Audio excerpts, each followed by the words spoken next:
atas Wata TV, media tasfiyah wa tarbiyah Islamiyah. Bismillahirrahmanirrahim. Assalamualaikum warahmatullahi wabarakatuh.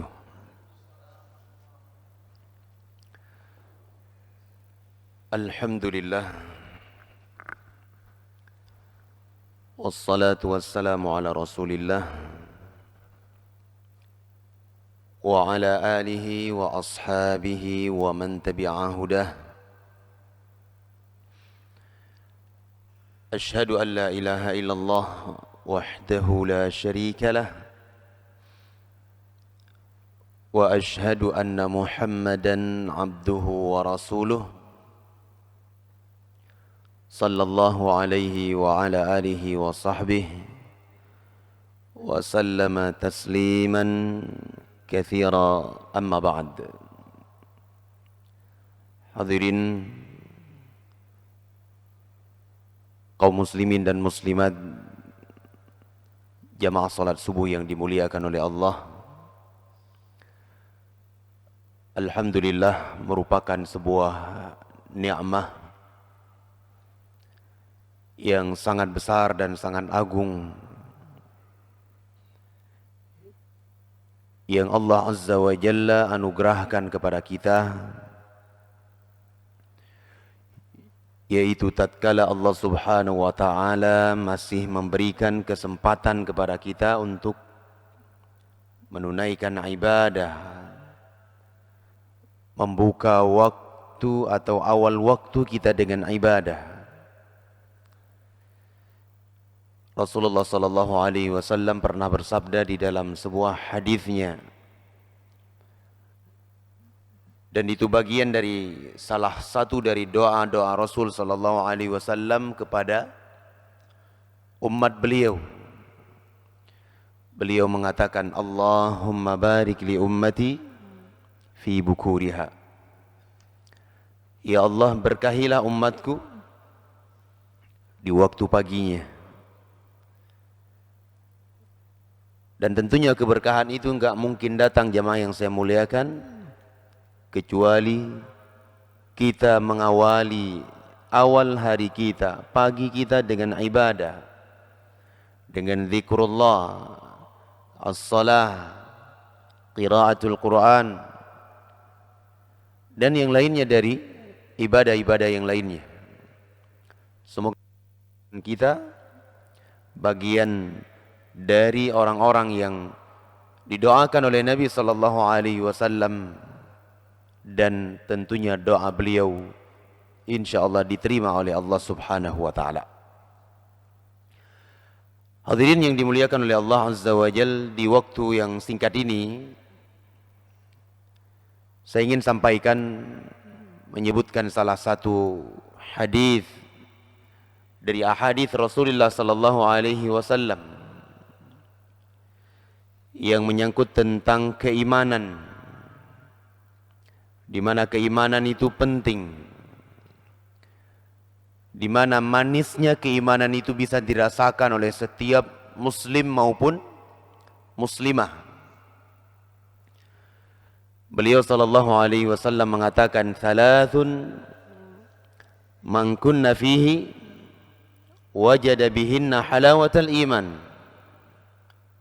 Ada 3 perkara, kata Rasulullah sallallahu alaihi wasallam, di mana apabila 3 perkara itu ada pada dirinya, wajada bihinna halawatal iman, maka ia akan mendapatkan dengan 3 hal tersebut manisnya keimanan, manisnya ketakwaan kepada Allah tabaraka wa taala. Yang pertama, kata Rasulullah sallallahu alaihi wasallam, adalah an yakuna Allah wa rasuluhu ahabba ilaihi mimma siwahuma. Yang pertama adalah ia menjadikan Allah tabaraka wa taala dan Rasulnya lebih ia cintai dibandingkan selain dari keduanya. Jamaah yang saya muliakan, Seorang muslim ketika ia lebih mengedepankan kecintaan kepada Allah dan Rasul di dalam hatinya dibandingkan yang lainnya, cinta terhadap harta, cinta terhadap jabatan, cinta terhadap dunia beserta isinya, maka niscaya ia akan mendapatkan manisnya keimanan di dalam jiwanya. Dan tentunya jemaah yang dimuliakan oleh Allah Azza wa Jal, kecintaan kepada Allah dan Rasul di sini bukan cuma sekedar di lisan kita. Namun yang dimaksud di sini adalah kecintaan yang sesuai dengan realita, sesuai dengan apa yang diinginkan dan dimaksudkan oleh Allah Tabaraka wa Ta'ala dan Rasulnya. Cinta kepada Allah dengan berupaya untuk mengikuti perintah-perintah Allah, menjauhi larangan-larangan Allah. Cinta kepada Allah dengan berupaya untuk meningkatkan keimanan dan ketakwaan kepada Allah Azza wa Jal. Apa saja yang diperintahkan oleh Allah Azza wa Jalla dia kedepankan, dan yang dilarang oleh Allah Subhanahu wa Ta'ala ia selalu meninggalkannya, meskipun bertolak belakang dengan hawa nafsunya, meskipun di situ ada kepentingan dunianya dan ada harta yang akan ia raih pada sesuatu tersebut. Dia tinggalkan karena Allah Subhanahu wa Ta'ala. Demikian pula cinta kepada Rasul.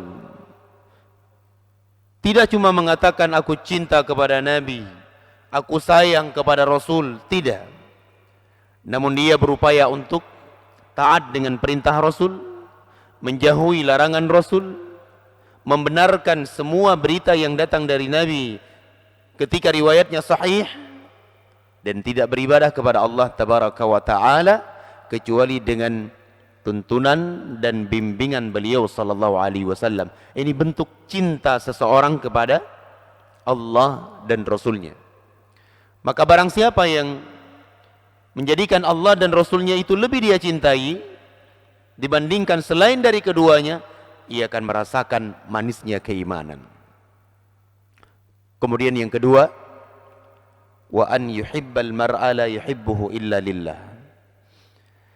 Ia tidaklah mencintai seseorang kecuali yang mendasari kecintaannya itu adalah karena Allah Tabaraka wa Ta'ala. Cinta kepada seorang manusia, seorang muslim, bukan karena dunianya, bukan karena jabatannya, bukan karena pangkatnya, kedudukannya, dan yang lainnya dari kehidupan dunia. Namun murni karena Allah Tabaraka wa Ta'ala. Allah Azza wa Jalla berfirman di dalam sebuah hadis Al-Qudsi, kata Allah Tabaraka wa Ta'ala, wajabat mahabbati lil mutahabbina fiyya. Wajib kecintaanku, kata Allah, bagi orang-orang yang mereka mencintai karena aku. Cinta karena Allah akan mendatangkan kecintaan Allah Subhanahu wa Ta'ala. Kalau Allah sudah cinta, Allah Azza wa Jalla akan umumkan pada penduduk langit, ya ahlas sama, inni uhibbu fulanan fa'ahibbuh. Sesungguhnya aku mencintai si fulan, maka cintailah dia. Dan ketika Allah sudah cinta, tidak ada balasan bagi kita kecuali al-jannah dan kenikmatan-kenikmatan yang ada di dalamnya. Namun jemaah yang dimuliakan oleh Allah, kalau kecintaan kita terhadap saudara kita, kita dasari karena dunia, itu adalah sementara, namun di yaumul qiyamah kelak akan menjadi musuh bagi sebagian yang lainnya. Allah berfirman, al-akhilla yauma idzin ba'dhum li ba'dhin aduun illa al-muttaqin. Orang-orang yang dulunya saling sayang, menyayangi, cinta, mencintai di dunia namun bukan karena Allah, maka kelak di yaumul qiyamah akan menjadi musuh terhadap sebagian mereka dengan sebagian yang lainnya.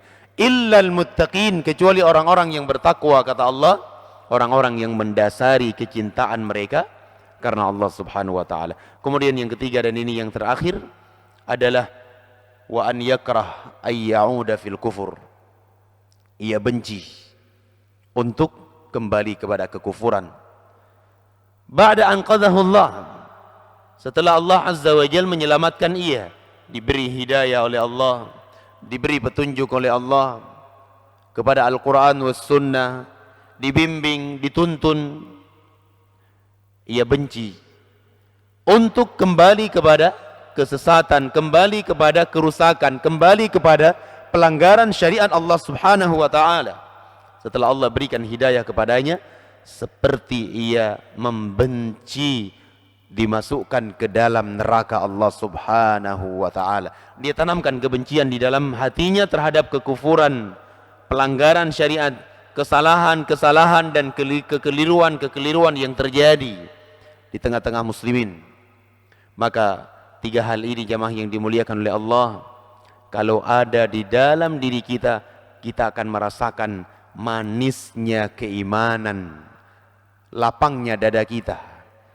Kita akan menerima apa saja yang diberikan dan ditimpakan oleh Allah Azza wa Jalla, dan kita akan selalu bersyukur atas nikmat yang Allah Subhanahu wa taala anugerahkan kepada kita. Wallahu taala a'lam bis-shawab. Ini mungkin yang bisa saya sampaikan. Semoga ini menjadi nasihat, teguran untuk saya yang paling pertama, dan kepada jamaah sekalian yang mendengarkan kajian ini. Semoga bermanfaat. Aqulu qawli hadza subhanakallahumma wa bihamdik asyhadu an la ilaha illa ant astaghfiruka wa atubu ilaik wa sallallahu ala nabiyyina Muhammadin wa ala alihi wa ashabihi ajma'in walhamdulillahi rabbil alamin. Assalamualaikum warahmatullahi wabarakatuh.